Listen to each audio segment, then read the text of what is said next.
This week in my personal devotional time, I finished reading Simply Tuesday again, and I started on Walking on Water by Madeleine L'Engle.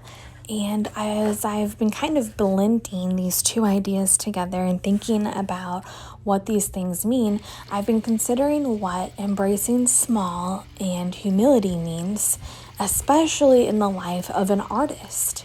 As someone who sees the world that God created, and in response, the natural thing that I do, the natural tendency I have, is to create. And we can talk about how really we're co-creators participating with God in creation. On page 32 of Walking on Water, Madeleine L'Engle writes, "In times of war, language always dwindles, vocabulary is lost, and we live in a century of war."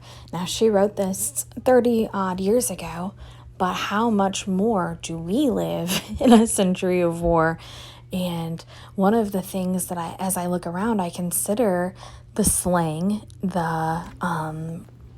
the diminishing of language, and even the diminishing of what certain words mean. And I know language evolves over time, but what I'm wondering is if we are intentionally reading great books and developing our vocabulary, and then we use these words in natural conversation with our children and the people we come across, is that enough to do our part to kind of reclaim some of the language that was lost? I think it is. I think so often when I build something, be it a homeschool plan or a house project, I build it too big. And so to me, thinking about embracing small in the midst of a homestead project with like raising meat birds, or a new painting that I'm working on, or raising and educating my children, or building a youth group program, all of these things are worthy and important to me. The education of children is a vital force. Making things is something that is so core to who I am. These things matter to me, but when I make them too large, when I start too big, then inevitably I burn out or I'm tempted to quit altogether.